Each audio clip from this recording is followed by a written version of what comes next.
Hello and welcome to another episode of Roughnecks Rundown. It's me, Jay Arnold, your host, and I have a special guest in the virtual studio today. I'm here with Raheel Ramzanali. Raheel, how's it going? What's up, man? How are you? Long time no see, buddy. Yeah, long time no see, huh? How about those Roughnecks off to a fantastic 3-0 I start? know, man. It's been a whole, 19 hours since we've last talked, which is awesome, which I love. Like the best part about the games, of course, seeing winning football is great, but just catching up with everyone. Because you and I go back and forth on social media so much, but busy schedules, your work schedule, my work schedule, daddy life, work life, all this stuff. We never get to hang out as much. So these games turn into a nice little reunion as well. And we've been seeing a lot of each other, which I love, man. So it's really cool. And man, it's so much fun. The games are so much fun and they're winning. Jay, there's winning football. Ah, it's the best. In Houston, Yes, in Houston. It's so much fun. We've never seen a loss with our Roughnecks. which is crazy to think Yeah. about. I mean, dating back to 2020, the first go round, uh, it's just been an incredible run for the Roughnecks. I guess it's 7-0 now, or is it 8-0 counting the previous rendition? 6-0, right? Because we had 3 home games last iteration, and then we had 3 this one so Okay. far, right? Because the Seattle See, this game is why I was the was a third. marking major. I was terrible at math. I'm just going back. I'm pretty sure the Seattle game was the 3rd home game. That was the last game before everything shut Yeah. down. In like, you think back, you're like, "What the hell? Like, is this a dream? Are Yeah. we still like, what's happening?" The BC Yeah. times. So it was 3 then, I'm pretty sure, and then 3 now. So, yeah, 6-0 at home, and then 5-0 going into the whole season, 3-0 to start because we haven't even hit the road yet as a team, which is Yeah. nuts, even though they practice on the road, which is still mind-boggling, right? Because 'Cause they're in Arlington all week, then they drive back to Houston. But, yeah, no losses since, you and I have been affiliated with the Roughnecks. I like to think that we have something to do with Yeah, that. and look, I just let everyone on the staff know that ever since I've been doing game day hosting for the Roughnecks, we've never lost a game. So let's continue the trend. Yeah. And speaking of that game day hosting, I mean, you're a pretty busy man. I called you the hardest working man in Houston sports for a reason, right? I mean, you had it seemed like quite a Sunday between the Roughnecks and then also being over at the Houston SaberCats in the Major League Yeah, Rugby. man, I'm the luckiest man in Houston media, man, because I know how hard it is to get a job like this one, right? Doing the stadium hosting for the Roughnecks, and then you add on top, I get to do TV sidelines for Major League Rugby for every SaberCats home game, and that's like these are 2 coveted positions for a lot of, media members. Everyone's trying to grind. We're all friends, but we're all competing for the same positions, right? Like, we're all trying to move our careers up, so I never take it for granted. I know how lucky I am that, I'm still getting a chance to do what I love and I'm still getting these positions. And there's days like yesterday where it just lines up where both teams are cool as hell, man, because one of them could have said like, no, you got to be here on time for this. So I had to be at the SaberCats for a TV broadcast at 12 o'clock and the match, I have to be there at 1 o'clock. The game starts at 2 o'clock, so I need to be there an hour before. I'm getting my interviews all set up. I'm, getting notes from the teams and doing all my prep work for these TV hits. And the Roughnecks call time is 3 o'clock. Like, I need to be there early because we have production meeting. It's a big event. It's a big production on game days because you're working in conjunction with ESPN. You got to be on the timings and all that stuff. So, Will and Yatsine over at the Roughnecks are like, don't worry about it. You're cool. Just get here when you can. They could have easily been like, no, you need to be here. So you need to pick one or the other. And, both sides were Yeah. cool. So I did my TV sideline stuff with the Roughnecks. And then I darted down 288 and took McGregor and got to the stadium and had some time, went over my script, went over my co-hosting stuff with Kennedy Smith, who I'm co-hosting this year inside the stadium with. So we had plenty of time, which was great, man. And it was a busy day. I'm not going to lie. I got home. My calves were hurting. My ankles were hurting. Turns out the retros that Nike makes, they are not the most comfortable shoes because I was rocking my silver bullets, my Air Max 97s, which I've always wanted. I got a pair. I was so excited to wear them. And Jay, my feet were killing me. And I usually wear Jordan 3 retros. Those are the heaviest shoes ever. I don't know how Jordan played in them. Okay, it makes no sense, but those were hurting. And I'm like, wait, then Air Maxes are going to be better. It's all air. No, my feet were killing me, bro. I was done. Dude, I can imagine. I would have had to have like the Dr. Scholl's inserts Yes. and the full 9 yards. I'm surprised they didn't get you on like the helicopter, get you from the Sabercats game to TDECU Stadium for the Right. Roughnecks. I mean, that Houston traffic is nothing to play with. Even on a Sunday, it can get a little bit I had to risky. take some back roads. I had to use the Waze, and I had to make sure, everything was good before I hit the road.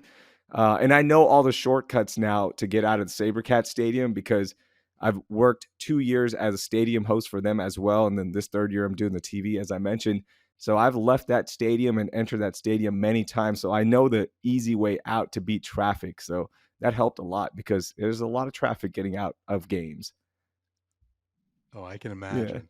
Uh, but talking about being the stadium host, one of the things that I think the XFL does so well, and the Roughnecks in particular have done so well, these games, people forget sometimes that they're games, right? It's supposed to be fun. It's supposed to have such positive energy, and that's just something that I think you and Kennedy are bringing so much to the stadium at TDECU, just to kind of keep the crowd involved. And on the flip side of that, it just seems like, and maybe this is just me projecting, but these XFL crowds are just really there to have fun. Yeah, they from the first moment, from the last iteration, when Bert Emanuel hired me on, he's like, "Look, man, one of the big reasons we're picking you for this position is because we want you to be you. Don't try to. We're not trying to be the NFL. We don't want you to be all, hey, this is a read, and this segment is brought to you by X, Y, and Z, and that's it. No, we want you to be you. Like, have fun, engage with the crowd, play into the crowd. And then when I started working my games there, Will Biba, who is also the current boss for me right now, he said the same thing. He's like, man, look, be you, have fun. That's what we want. That's what the XFL wants. And when he brought me back this season, it was the same conversation. Look, we're not going to shy away from the fact that people want to come here and have fun. And this isn't the NFL where it's a little bit more corporate. It's a little bit more, hey, everyone behave and let's not be too loud and let's not have too much fun here. We want you to have fun. Like, we want you to embrace that there's people wearing crazy costumes and going nuts during the game. And, they might be drinking a little bit too much. So put some of those fans on the screen and give them a memorable time, right? And people will leave with memories. So that was a big thing. And they're still doing that. Yeah. And it's like I said, I mean, the environment has just been fun. I mean, dude, some of the tailgates out there are it's like college football for me, where it's just like you said, it's not as corporate of an Yeah. environment. People just seem to be a little more authentic. I would say is one way that I've kind of looked at it. And man, I love hearing that the XFL staff is kind of encouraging you to be authentic as well. But talking about the actual game, how about that Roughnecks defense? Yo, I mean, it just seems like they are playing incredible football. I mean, there's a goal line stand that I think the crowd went nuts for towards the end of the game. I mean, can you kind of talk about how it is seeing a defense play this well, and then kind of how the crowd feeds off of it as well? okay, the defense from the first game, you can just tell that this defense is going to be a traditional Wade defense, right? Like a Wade Phillips defense that is going to be blitzing a lot. It's going to be attacking a lot. The front is going to be nasty. They're going to be in your face. Your cornerback's going to be a little bit more aggressive as well.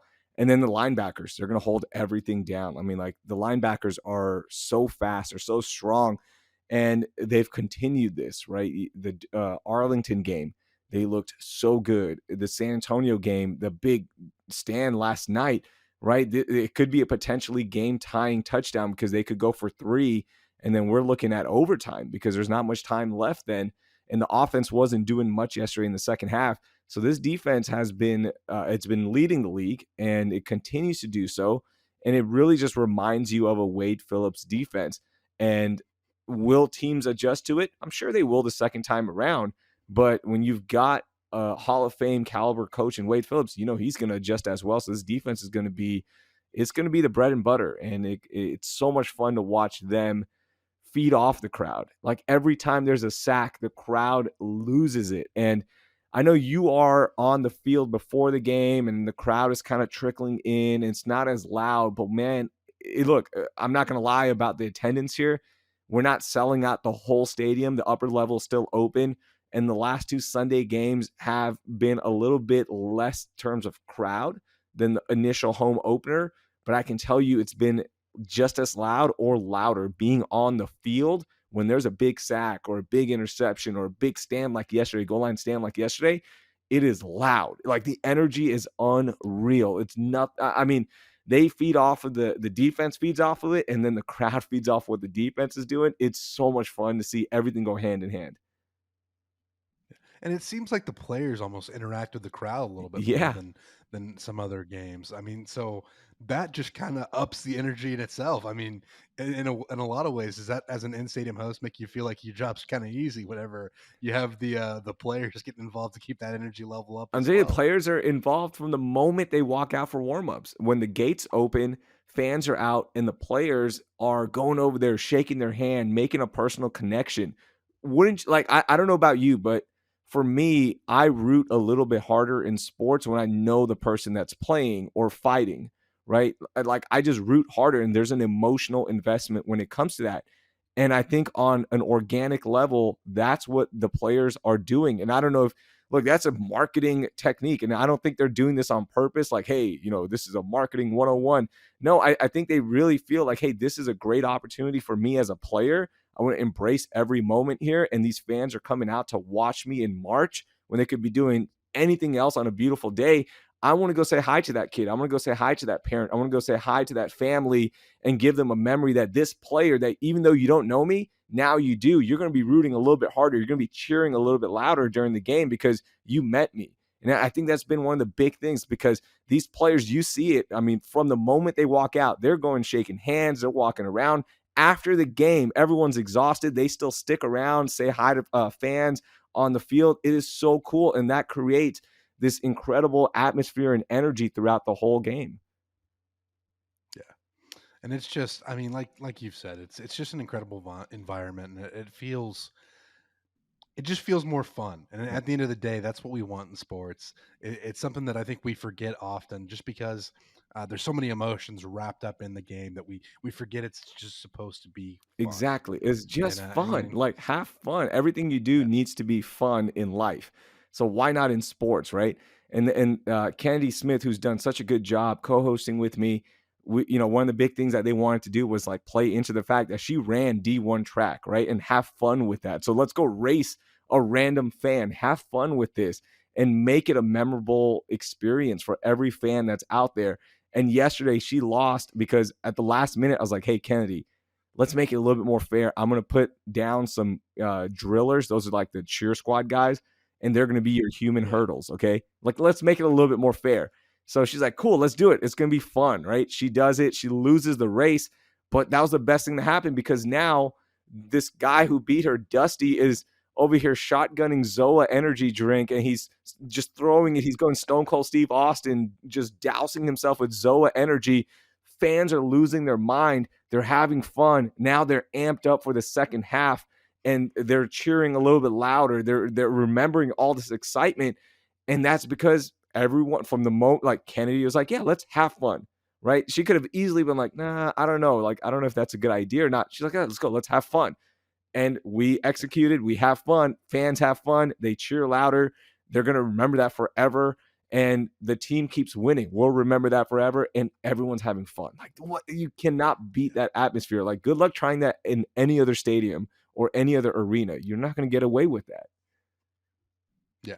And it's the fact that as more fun's had, I mean, people are gonna want to bring their friends out. Yes. People are gonna want to bring their kids out. You're seeing all these things, and it's fun to see this grow. And like you said, I mean, with attendance, I think it's a little bit difficult with it being Sunday games, just because people have work. There's all kinds of things going on the next day, but I do think that when we come back to Houston after this break, People are gonna miss the Roughnecks a little bit because of the away games. I think they're gonna want to get back into TDECU Stadium and really try to pack that place out.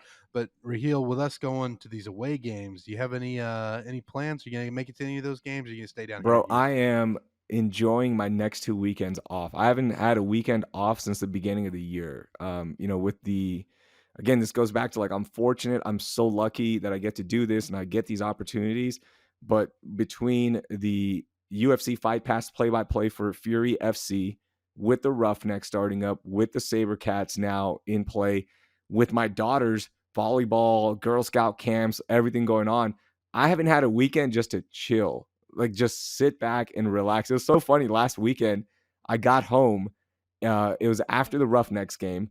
I put my stuff down and I was exhausted, because I had a game, I had a SaberCats game as well. So I come home, I tell my wife, I'm like, "Oh, I cannot wait. Next Saturday, I'm gonna go play basketball in the morning. I'm gonna relax the rest of the day, and that's all I wanna do." And she goes, did you forget you've got your daughter's volleyball playoffs that Saturday night and you're emceeing for them?" Because they found out I do sports stuff. So like, "Hey, why don't you MC?" So then I was so mad. I was like, "Oh, the look on my Hey, face, you bro." need all the experience you Bro, can I was get, so right? mad. But it was cool. Like, I get to be there with my daughter and watch her play and her friends, right? It's Yeah, fun. But that was my one night off. Like, I just wanna sit on the couch and just not do yeah. anything. So I'm gonna do that this weekend. I'm not traveling with the team. The next 2 weekends, I'm off, although we have a spa birthday party for my daughter coming up on March 18th. That's right. If you wanna join, Jay, let me know. We got one more invite left. Um You said it's a spa? Man, Man, I'm these gonna be in birthday parties are Fredericksburg, but I crazy will be all now. about that. Yeah, there's like Yeah. a bus that comes to your house and they do like whole spa treatment on your kid. I don't know why my 8-year-old wants a spa treatment, but, she's living that luxury life now.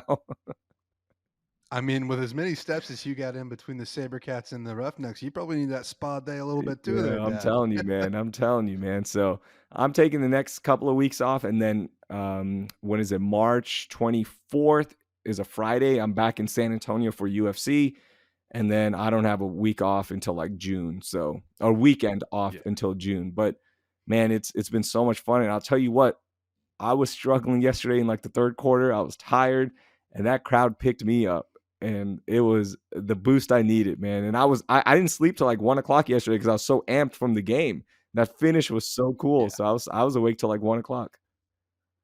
Well, dude, that's what like people don't realize is the energy from the stands.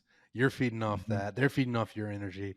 You're all feeding off the players' energy, and it's just like a positive cycle there that you get going, and it's just it's a fun to see too as an Yeah. observer, right? To see you go to work and watch you feed off that crowd, and then in turn get that crowd going. So Thanks, man. it's a lot of fun, but Raheel, we'll let you get back to it and enjoy these next couple weekends of rest. Make sure you're ready to go whenever duty calls at the end of March or into April, I guess, for your next in hosting duties for the play or for the Yeah, Roughnecks. April 1st, I believe we're back in action for the Roughnecks. No April No April Fools. Fools, but, we're gonna mess around and, we're gonna be cracking some jokes all night long, and, hopefully the team comes back in with an undefeated record, and I encourage everyone to get your tickets. They're really affordable tickets. That's the other thing also, in my opinion, that helps with the energy in the crowd, like, you're not spending a ton of money, so you feel a little bit better about it, right? Because when you go spend a lot of money, for me, like your boy's cheap, okay? So when I spend money and it's like when I get there, I'm like, I'm gonna be on my best behavior. I don't want to get kicked out. I'm gonna really indulge in this Yeah. moment. Of Roughnecks, you get there, it's affordable seats. Bring the whole family, bring your whole crew out. You can have fun, and it's not gonna break the bank, man. Like that's the best part. So, and if you're out there and you see me, please say hi. Love interacting with everyone. I appreciate everyone coming out there and supporting the team. And Jay, it's always fun talking to you and seeing you as well. So I'm excited to see you on April 1st as well, buddy. Yeah, can't wait to see you out there, and I'll have to make it over to one of those Fury fights one of these days. Open invite. I told you, anytime you want, man. Come on over. I'm going to share my prep with you so you can look it up all the fighters. I do that anytime I invite everyone. I go, hey, here's my prep. So you can follow along. Because I know a lot of people don't know a lot of the fighters. These guys are on the come up, Yeah. and you want to know their stories. So, like, I have their personal stories that I write in and I'm prepping. So, open invite, man. Come join us, man. I got you cage side seats anytime you want, brother. I appreciate it. Thanks again for joining us, Raheel. It was a pleasure, and can't wait to see you back out there April All right, I'll see you, 1st. man. Thank you for having me on. Go Roughnecks. So we do really appreciate Raheel joining us. It was great to have him on. Obviously, we're super excited about the upcoming season. We're going to have some away games, so we won't be in the stands for those. But before we let y'all go, kind of talk about what happened in the game on Sunday night. So the San Antonio Brahmas get off to a quick start, touchdown drive. It was, kind of a quick pounce for them. The Roughnecks answer right away, able to drive back down the field. Uh, Brandon Silvers to John Trey Kirkland, who was kind of the star of the game. John Trey Kirkland also gets a 2-point conversion. They go up, and then it was really the Roughnecks defense taking over for the rest of that first half. Three and outs. The Roughnecks tackle on a couple more touchdowns before the half. Uh, they had an opportunity to get a field goal there before halftime to make the game 25-7. Weren't able to get it, but coming into the second half, there was some fun events. It was kind of chaotic there. There were some turnovers. You saw the Roughnecks. You saw Brandon Silver throw an interception, picked off by Anthony Tejada. Then the Brahmas go down and score, which seems to be a little bit of a recurring theme. That the Roughnecks really don't give up points except off of turnovers. Understandably so. Obviously, that's a lot of momentum. But then the Brahmas take it down to the goal line, and the Roughnecks have this incredible goal line stand that I mentioned when me and Raheel were talking. And the energy in TDECU Stadium was just electric. I mean, just a fantastic environment. Uh, and the Roughnecks were able to hold on and win the game 22-13. They win and they cover once more. Your Roughnecks are undefeated for the 2023 season. As we head into this stretch of road games, obviously the Roughnecks going to get tested a little bit more. Next week, they're up against the Seattle Sea Dragons. They'll make the trip up to the rainy Pacific Northwest. It'll be a Thursday game. Or sorry, I'm skipping ahead. First, they have Orlando this Saturday, March 11th. Then next week they have the Sea Dragons on Thursday, and then they have their final road game of the stretch.